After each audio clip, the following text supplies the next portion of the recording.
Coming to you from the shipping department of Black Warrior Lures, welcome to the first episode of the Drift and Drag podcast. So episode 1, introduction to planer boarding. But what I want to do with these episodes is I want to add a podcast, because sometimes it's just hard to get out in the river all the time. And I want to do a podcast, and sometimes it's just cool to sit around and talk shop, you know? That's what I really want to do. And I haven't done a podcast in a long time.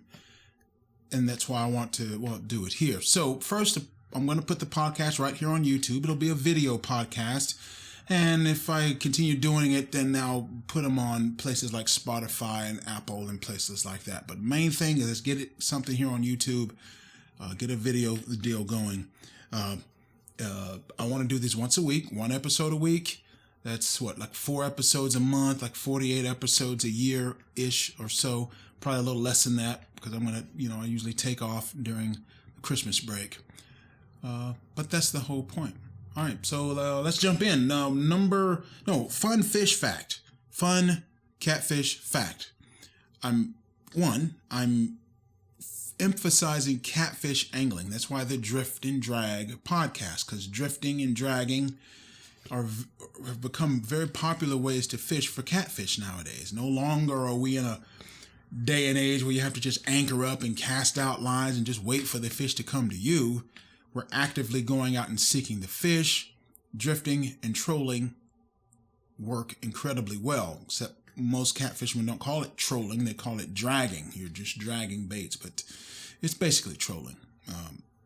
That's what I want to talk about, So, fun catfish fact. You may not know. Catfish taste with their skin. I know some of you probably know that, but they really do. Like a human, we have about, 10,000 taste buds when we're born, right? Some of those probably get burned out over time. About 10,000. How many taste buds does a catfish have in their mouth? About 20,000. It's inside their mouth. They can taste way more. On their skins, about 175,000. About 175,000 taste buds on their skin. So when you pick up a fish and holding a picture, they can taste your hands. These big guys have these big catfish on their shoulders, they can taste your clothes. That's a fact, right? They have a lot of taste buds. In fact, they can taste the bait long before they ever get to it, right? Water is 800 something times more dense than air, so they kind of can taste with their skin. It's really about the taste. So, how does that help you? Well, that's why so many catfishermen focus on cut bait. That's why so many catfishermen use things like cheese baits, and they're so particular even with catching shad or skipjack. They're specific. We want to have skipjack because it has this one distinct aroma that catfish love. They'll eat shad, but almost every catfisherman will tell you they would rather have skipjack. But anyway, let's jump into the main segment. Okay, so what is planer board fishing? What the heck is a planer board? They're literally boards, not much smaller than this piece of paper, a piece of notebook paper or typing paper, and they have a float on it. I have some here. I should run out to the boat to get them, but I don't feel like it. Sorry. Years ago, look, we've all heard about back in the Mark Twain years of Huck Finn and Mark Twain, or Huck Finn and I forget the other fella, but drifting down the Mississippi River, catching these big, Volkswagen-sized catfish. Those catfish are long gone unless you just go over to Europe to fish those big Wells type catfish. Those are the only, or in Southeast Asia, the Mekong, where you have those big, almost grouper sized catfish. Those here in North America, we've just way overfished those fish long ago. Now, once sport fishing in the 20th century, sport fishing has sort of displaced artisanal fishing, where you're just fishing for food. People go and fish for sport, and because it's fun and relaxing, and so for so many years as a kid, Dad and we were bluegill fishermen, and we'd catch bluegill, and Dad would almost always have a big long catfish rod, and he'd take one of the bluegill, cut him up butterfly style, and then cast him as far out into the middle of the channel as he could, and just sort of hope to catch a catfish. Almost never caught anything like that, but that's how we approached catfishing. It was an anchored approach, right? Well, once you got with the advent of tournaments and the advent of advanced electronics, catfishermen had to develop tactics to go find the fish as opposed to just anchoring down and hoping that the fish are off this point or in this hole. One, you can use your sonar to scan and see, yes, there's fish in this hole. Yes, there's fish off this point. Yes, there's fish on this cliff wall here, right? And then you can anchor and catch those fish and then re-anchor again. But with the advent of tournaments, you're having to fish waters that you don't know, that the only experience you've had on that water is looking at a map, like topographic map, or just and maybe a day or two of pre-fishing before the tournament. Well, how does that translate into you catching fish on that river? Well, and part of this is me just sort of speculating, but methods like drifting came about. See, now instead of you just anchoring on this wide open flat, you can drift that wide open flat and have lots of rods dangling down below the boat as you drift that flat, and you can pick up a fish. Okay. Well, that works if you're in deep water. Right? Another way is you can cast lines way back behind the boat, kind of like salmon steelhead fishermen do, and you can literally just sort of drag the baits behind the boat as you're drifting. Problem with that is the longer a line you have behind the boat that's directly onto the bottom, the more likely you are to get snagged. And therefore there came rigs like the Santee Cooper rig. I personally prefer the Paternoster rig. At the end of the day, it's all about covering more water. Okay? If I'm drifting down the river, I'm covering far much more water than just anchoring up and casting 4 lines behind the boat. Now, for me, in my personal fishing, as someone who loves jug fishing, that's how I've caught most of my catfish, is just jug fishing. You have 20 jugs drifting down the river, just, right? So why can't I take those jugs and replace it with a boat and just drift down the river and still catch fish? Well, you can. There's one problem. That boat displaces a lot of water. Right? That boat is big and long and wide, and the fish know it's there. And big catfish are boat shy. They can be. You can almost always catch some eating size catfish, not much of a problem, because but you need a way to get the baits out away from the boat. Well, jug fishing does that fine, but I'm tired of jug fishing because last time I went jug fishing, I lost like 30 jugs. I lost like 13 jugs. So I'm not doing that anymore. Can't treat my river like that. So I said, well, we just drift for catfish on the boat. Well, now we got this big boat that's running straight over the fish while the lines are directly below the boat. Cast a long ways behind the boat, no matter what rig, you're still going to get hung up that way. So what I need is a way to suspend drift, have the lines directly going down, but to get the lines way back behind the boat or way off to the side of the boat. That's where planer boards come in.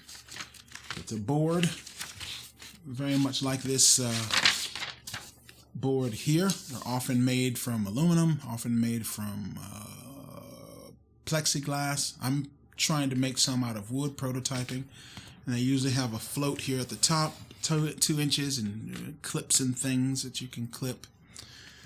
Just go to any of my more recent catfish videos and you'll see them.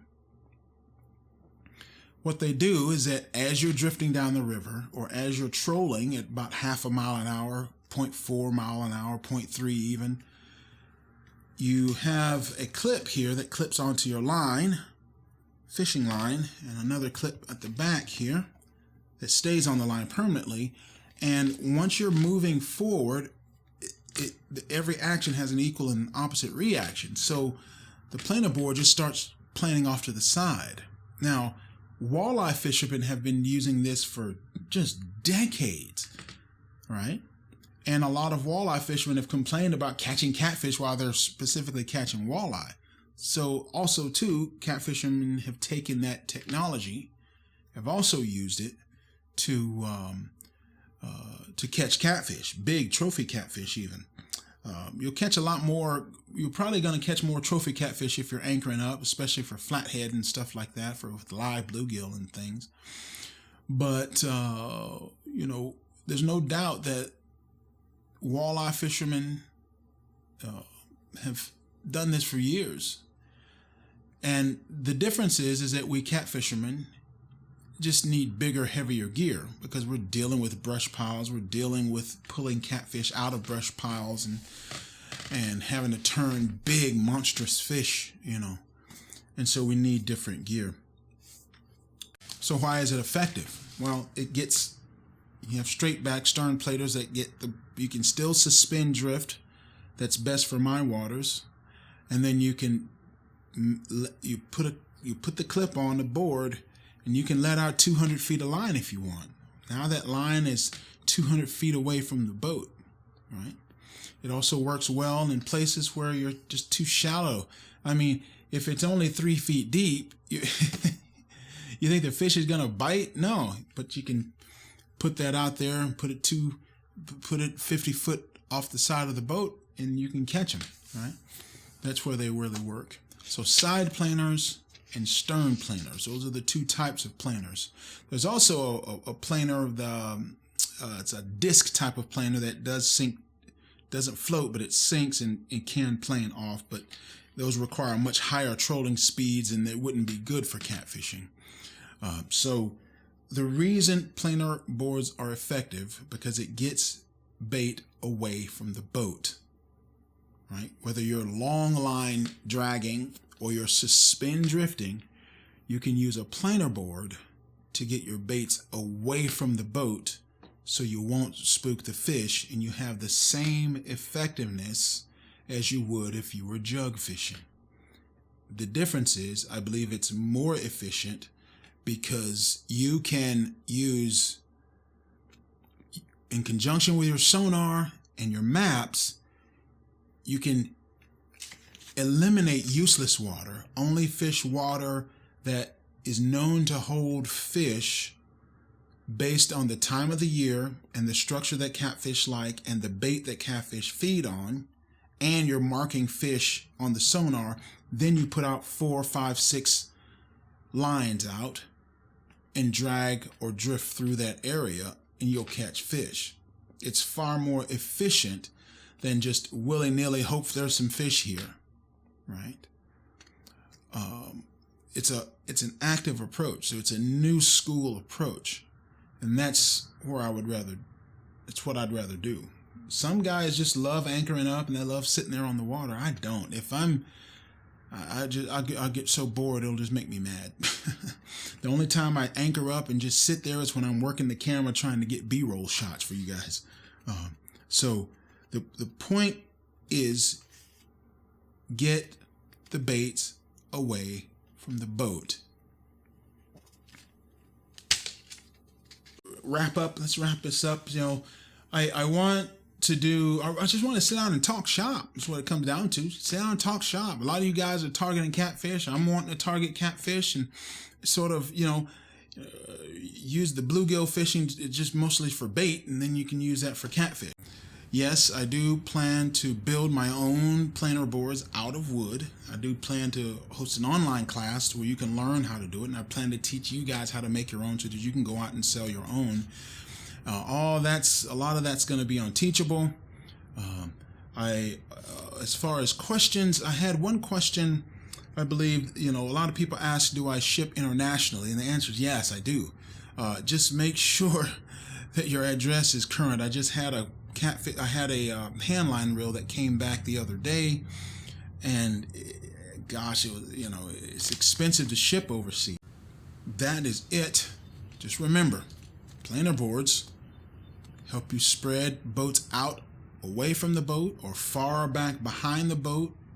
You can place the bait of much more precise placement of the bait exactly where you want it to be, right, in relation to your boat and the current and the wind. It allows you to target boat-shy fish.